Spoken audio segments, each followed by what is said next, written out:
petite attente. Bonjour Eric, donc tu réalises le film L'homme au serpent qui est projeté dans le cadre de ce festival Ciné Latino, mais pas que d'ailleurs. L'homme au serpent, l'histoire d'un défenseur de la nature au cœur du conflit colombien. Donc c'est un documentaire sur l'histoire de quelqu'un qui se bat pour la préservation des forêts en Colombie, au milieu des conflits, au milieu des guérilleros, des paramilitaires. Tu peux nous expliquer un peu ce film ? D'accord. Écoute, oui, alors ce film, bon d'abord je précise, c'est pas un film sur les serpents, c'est pas un film animalier.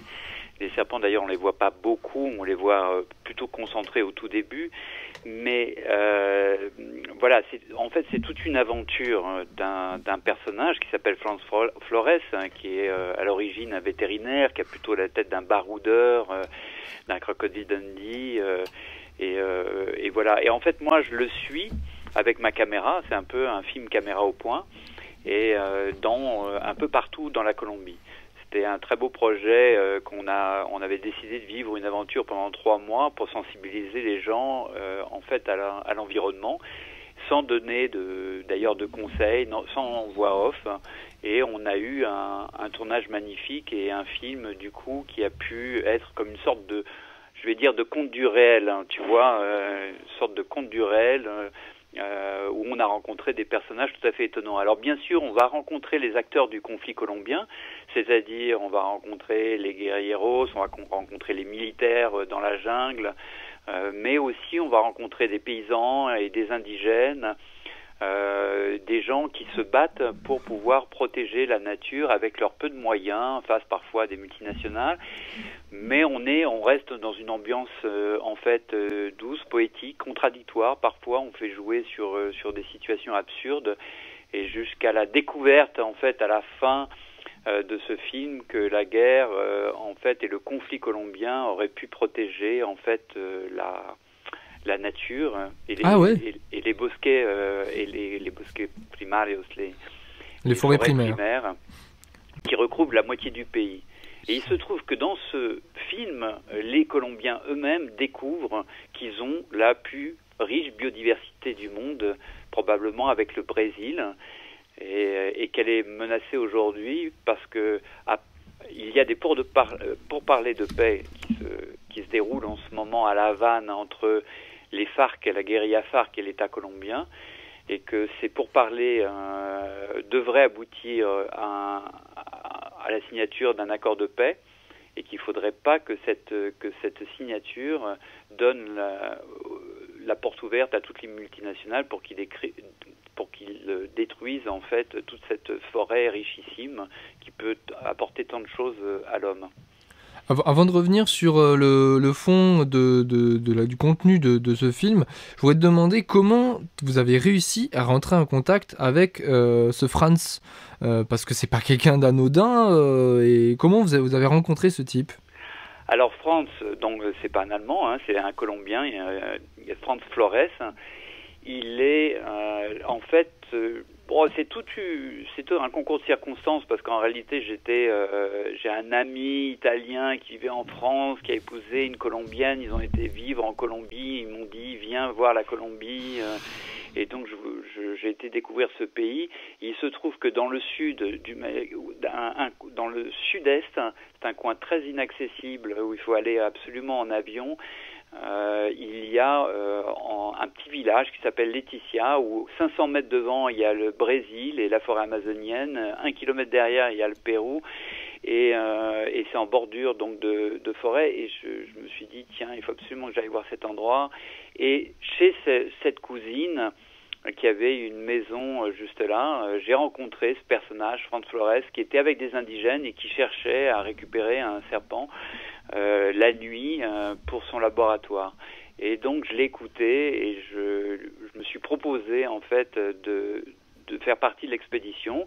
Il m'a accueilli avec grand plaisir, et ça a été l'occasion de rencontrer ce personnage étonnant qui probablement était le seul qui pouvait voyager autant en Colombie, alors que comme il y a un conflit, les Colombiens évitaient beaucoup de bouger.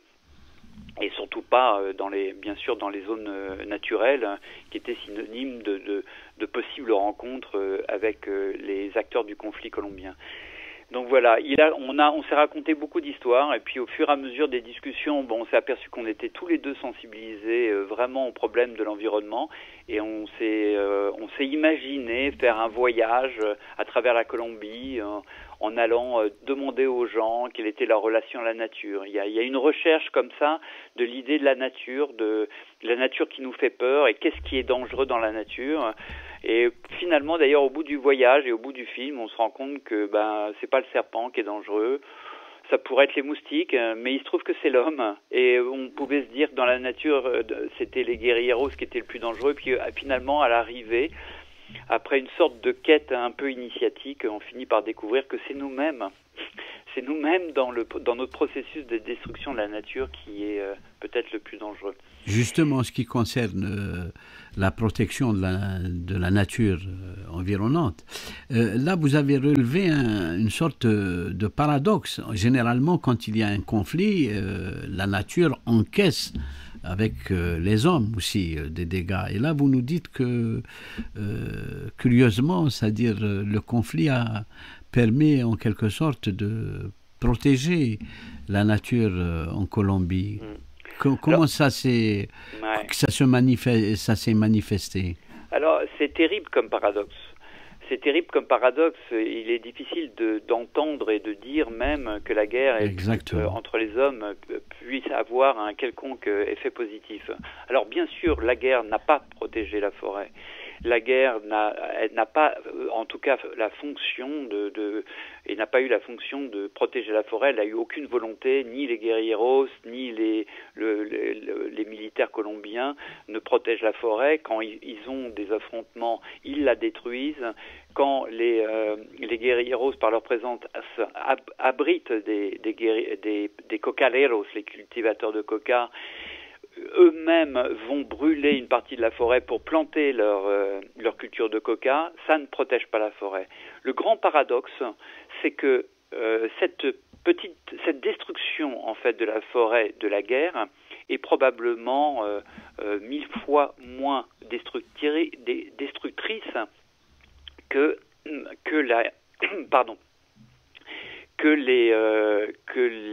ce qui est en train de se passer dans les pays voisins et avec l'exploitation minière. C'est-à-dire qu'en fait, l'exploitation minière est très très destructive de forêts aujourd'hui, et c'est ça le gros problème. Donc, vous craignez donc que la paix retrouvée, la Colombie soit elle aussi dévorée par ces multinationales? En fait, c'est ça d'ailleurs que le film dit quelque part à l'arrivée, c'est que en fait, on prend l'exemple colombien pour dire ce qui se passe à côté. C'est-à-dire que et ce qui va se passer en Colombie. C'est-à-dire qu'on va se mettre à détruire la nature et pour exploiter l'or, pour exploiter l'uranium, pour exploiter les émeraudes, toutes ces choses qui sont peut-être pas si utiles que ça pour l'homme, on va le détruire, parce que c'est ce qu'on est en train de faire en réalité partout ailleurs. Donc la Colombie va pas échapper à ce processus. Donc il y a une réflexion pour se dire pas seulement que les Colombiens doivent éviter ça, mais qu'il faut arrêter ça un peu partout et trouver des nouvelles solutions. Puis ce qui est intéressant dans le film, c'est qu'on voit des gens qui n'ont pas de moyens et qui se battent et qui ont quelques résultats pour arriver à protéger cette forêt. Et donc c'est un côté tout à fait encourageant et optimiste quand même. Et d'ailleurs, je pense que les résistances locales sont très très intéressantes aujourd'hui, peut-être beaucoup plus que des pressions politiques internationales.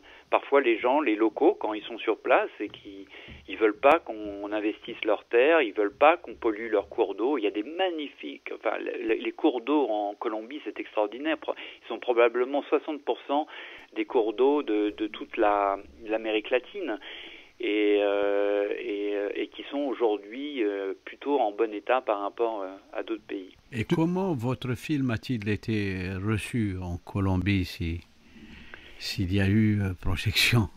Alors, je l'ai présenté en Colombie, et puis en plus, dès que le film passe dans d'autres pays, parfois dans les festivals, ou maintenant en France, puisqu'il est sorti à l'affiche à Paris le 22 janvier, les Colombiens ont toujours une réception de ce film extraordinaire. Ils adorent le film dans leur majorité, parce qu'ils découvrent. D'abord, je suis resté en dehors du débat du conflit colombien.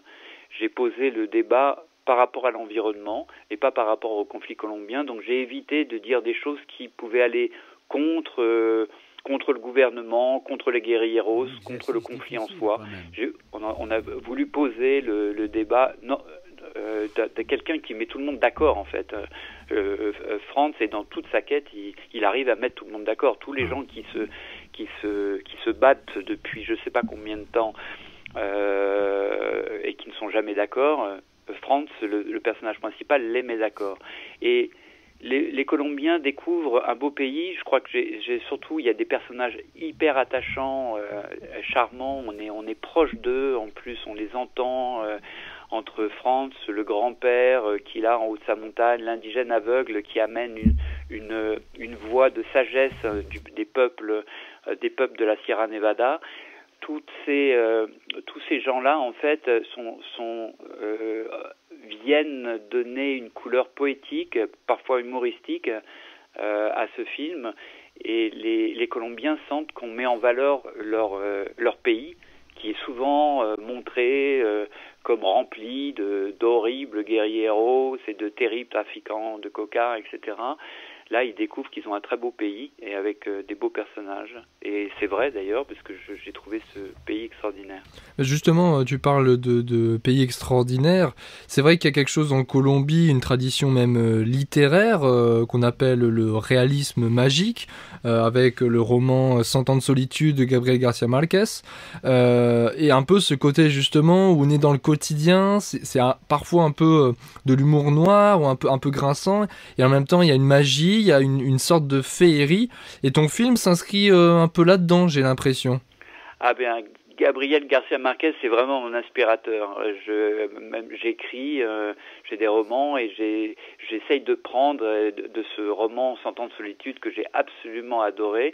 Et dans le film, alors c'est vrai que García Márquez, on parle de réalisme magique, mais là, comme on est dans du réel, je préfère appeler ça du réel magique.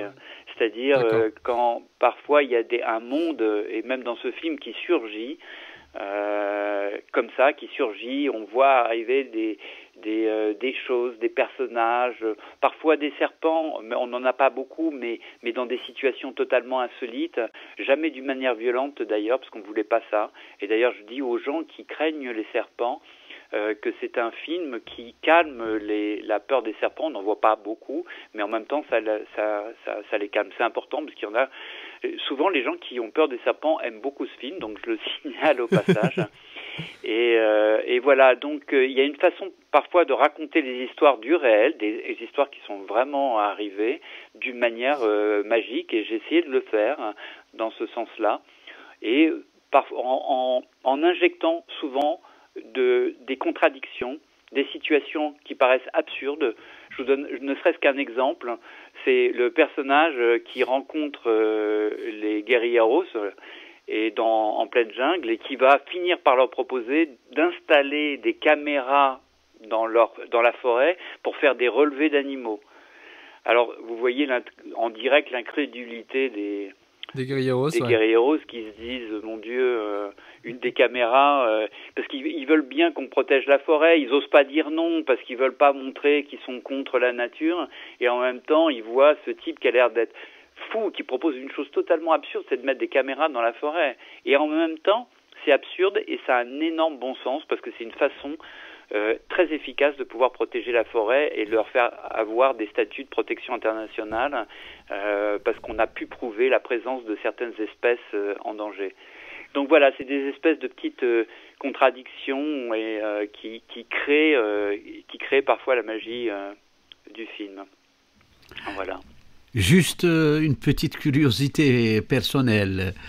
Quand en littérature on parle d'intertextualité, cette intertextualité est aussi valable au cinéma, je pense, puisque Greg a cité Garcia Marquez notamment. Il y a un film qui s'intitule L'homme à la peau de serpent avec Marlon Brando. Est-ce que dans votre réflexion sur le titre, ça n'a pas aussi été un déclic?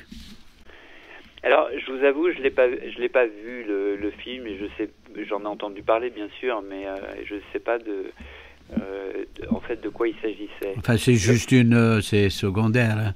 C'est juste une curiosité personnelle. Ouais, mais l'homme au serpent, c'est un titre qui nous a collé en fait, même à la production.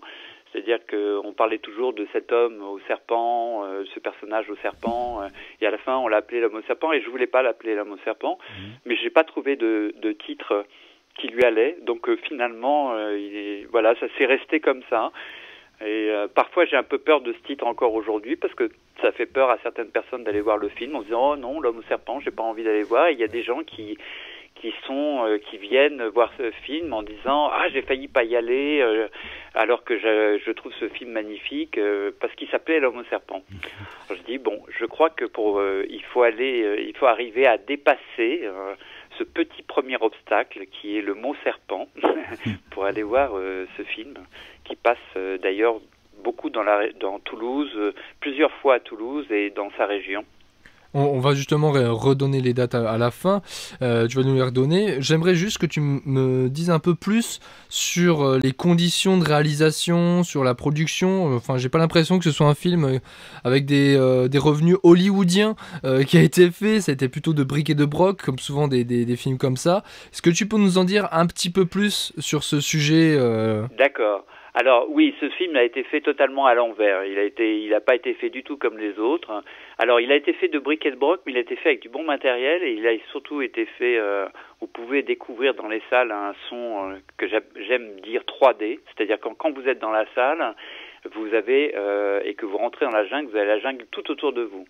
C'est-à-dire que j'ai tenu à ça, qui est des vraies ambiances, et c'est vraiment du son que j'ai pris en stéréo et qui est maintenant totalement circulaire dans la salle. Les gens aiment ça. En plus, c'est bien, ils se sentent vraiment en voyage, on part en voyage, donc je suis assez fier de ça, parce qu'en fait, j'avais pas de preneur de son, et il a fallu se débrouiller. J'ai pris du très très bon matériel son, mais pour compenser le fait que je ne voulais pas en fait de preneur de son, parce que je voulais filmer les gens d'une manière très proche, et s'il y a quelqu'un qui s'agite derrière, avec une grande perche, ouais. Voilà, c'est pas évident. Il y a une intensité dans la relation caméra et moi d'ailleurs, et les personnages, que j'aurais pas pu atteindre avec une équipe. Ça, j'y tenais. Et puis ça permettait aussi de passer dans des endroits, le fait qu'on n'était que deux avec le personnage, qu'on n'aurait pas pu avec une équipe, parce qu'on a été vraiment dans des endroits où les gens me prenaient pour un manipulateur de serpents, et donc ou pour quelqu'un. Enfin, ils me prenaient pas, ils n'imaginaient pas une seule seconde que j'étais un Français, alors que j'ai plutôt une tête de gringo. Voilà, ils étaient très étonnés au bout d'un moment de me voir à ces endroits-là. Mais bon, comme on disait qu'on faisait un travail un film sur le travail de France, ils nous laissaient tranquilles, mais on était quand même dans des zones assez risquées, plutôt même dangereuses, hein, très dangereuses. Et voilà, le film, c'est-à-dire que quand j'ai rencontré Franz et qu'on a commencé à imaginer ce projet, il m'a dit, écoute, moi je suis prêt à partir, si tu veux, mais c'est tout de suite. Enfin, tout de suite, il me donnait quelques semaines. Donc je suis parti à Paris, j'étais chercher du matériel, et puis après on a été faire ça avec les moyens du bord. Et je peux vous dire une chose, c'est que de faire un film comme ça, avec les moyens du bord, alors qu'aujourd'hui les moyens du bord c'est quand même du bon matériel, hein, quand même, c'est surtout la logistique. On n'avait pas de 4x4, on vivait chez l'habitant, on dormait parfois dehors, dans des hamacs, voilà, mais tout ça permettait de réussir à avoir des images incroyables. Alors que souvent, quand on est un peu enfermé dans le confort, ouais. Oui, dans un certain confort, c'est vrai que du coup, il y a des tas de choses qu'on ne voit pas. Et là, du coup, pour le film, c'était une vraie aubaine. Et puis, ça a été un tournage un peu miraculeux, pour vous dire une chose. C'est qu'à partir du moment où on appuyait sur le bouton, il se passait quelque chose. Et dès qu'on éteignait le bouton, il ne se passait plus rien. Général, c'est le contraire. C'est souvent ouais, vous avez vraiment pu saisir les moments clés. Justement, sur ce film, j'aimerais aussi aborder cet aspect. C'est non seulement il parle de la Colombie, non seulement il parle du conflit, même si c'est indirectement, mais il parle surtout et avant tout du rapport entre l'homme et l'espèce humaine, en tout cas, et la nature. Et ça ressort vraiment beaucoup dans le film, cet aspect-là. Est-ce que tu peux nous aiguiller un peu sur ce sujet? Parce que ça fait souvent un peu peur ici en Europe quand on parle de terre-mer, quand on parle de respect de la terre. Dans notre conscience rationaliste, on dit non, l'homme avant tout. Là, il y a quelque chose d'autre qui se joue peut-être. Je crois que ce qui se joue, c'est qu'on ne dit pas, on fait vivre. C'est un peu la différence, tu vois, il n'y a pas de commentaire off qui explique ou qui conclut quelque chose. Donc, il y a eu la chance que les personnages nous disent des choses essentielles à des moments du film essentiels. Et parfois, il y a des phrases très simples qui fusent et qui touchent leur but et qui nous touchent intérieurement parce que c'est dit avec beaucoup d'intensité, parce que c'est dit, parce que les personnages qui les disent, ils en sentent l'enjeu de ce qu'ils vivent et de ce qu'ils nous expliquent. Mais parfois, c'est des dialogues, c'est des rencontres entre générations, entre le grand-père et son petit-fils, qui va dire quelque chose. Ça sera jamais répété, c'est jamais organisé. À part bien sûr moi les dialogues que j'ai avec le personnage principal, on s'assoit et on prend le temps de parler, mais c'est toujours avec une grande intensité et du coup je pense que ça crée dans le film une sorte de voyage aussi intérieur, c'est-à-dire où il y a des aspects de la vie quotidienne qui sont interrogés. Alors bien sûr le rapport de génération à génération, l'engagement, le fait que ces gens s'engagent, ils se disent des choses et c'est vrai que des spectateurs à la fin souvent nous disent qu'il s'est passé quelque chose à l'intérieur d'eux, ça les touche. Il y a des gens qui reviennent 2 fois, 3 fois, il y en a même, j'en ai vu 2 femmes à Paris qui sont venues 6 fois, mais alors, bon là c'était carrément du fanatisme et je sais pas, c'était peut-être pour les beaux yeux du protagoniste, serpent, qui est pas mal du tout d'ailleurs, je signale au passage. Qui n'a rien à envier à Marlon Brando. Voilà, bon, il ressemble pas exactement à Marlon Brando, il a des moustaches, petites moustaches, mais bon, oui, un beau héros latino-américain, et voilà. Donc voilà, je pense qu'il y a une sorte de voyage intérieur aussi qui se passe, et puis ça donne envie. Après, on ressort, apparemment, c'est ce qu'on me dit, mais je le sens aussi bien sûr, on ressort avec de l'énergie, on a envie de faire des choses. Il y a des gens qui me disent « il faut qu'on contacte France, il faut qu'on l'aide, il faut faire des choses », et on n'est pas déprimé, parce qu'on s'aperçoit qu'il arrive aussi à des résultats et que le personnage est attachant et que tous ces gens-là voilà, nous donnent envie, ça nous donne envie. Et justement, tu parles de donner envie d'agir. Est-ce qu'il y a des choses déjà qu'on peut faire, des sites, une association qu'on peut contacter pour... voilà, en sortant de ce film, les gens qui nous écoutent vont certainement avoir envie d'agir. Est-ce que tu peux leur dire déjà par où commencer? Alors, il y a l'envie d'agir d'une manière générale et puis agir aussi par rapport aux personnages du film, parce que ça c'est intéressant de se dire que en voyant des gens de l'autre côté de la planète qui ont un combat qui nous sert à nous, parce que je veux dire les forêts en Amérique latine, elles sont indispensables. Nous on a perdu toutes nos forêts, nos forêts primaires, on n'en a plus en Europe vraiment ces forêts-là.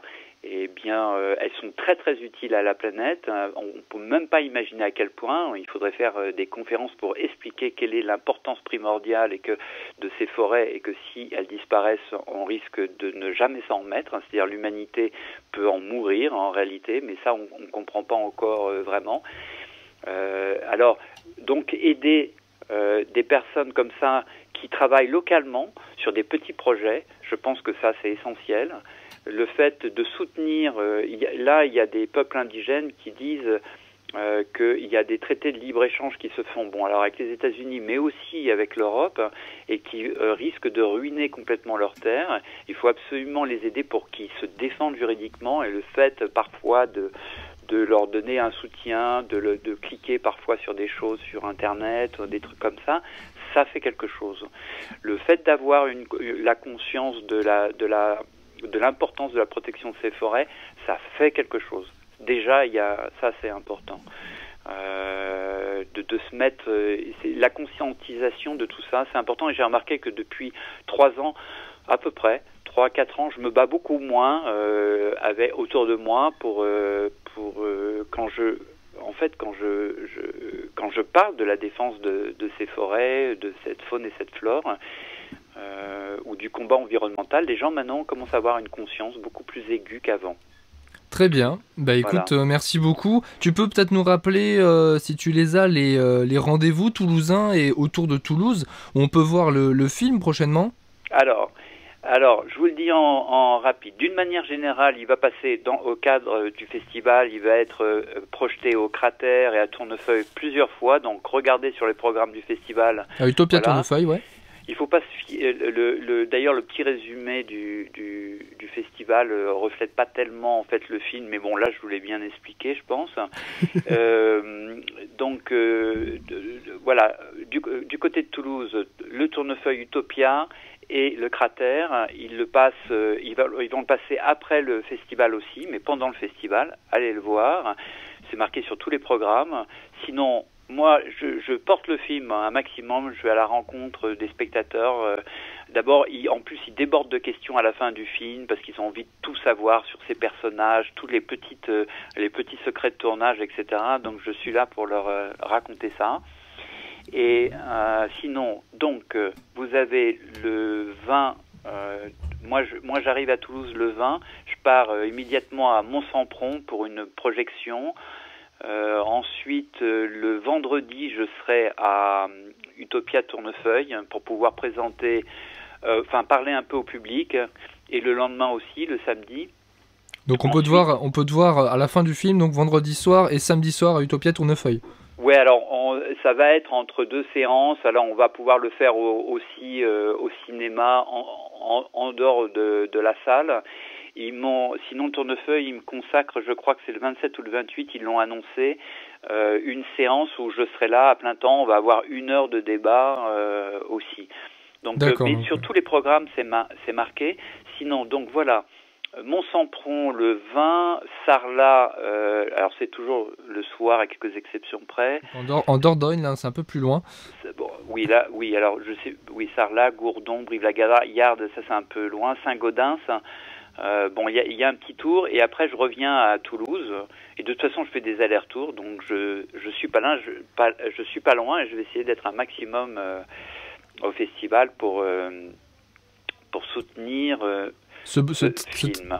Très bien. Écoute, merci beaucoup Éric Flandin. Donc tu es le réalisateur de ce documentaire L'homme au serpent, un défenseur de la nature au cœur du conflit colombien. On pourra retrouver cette interview sur le site canalsud.net et puis on te l'enverra sans souci. Merci de ta disponibilité et puis écoute, rendez-vous dans les salles obscures. Très bien, merci à vous et à très vite. Merci beaucoup. Allez.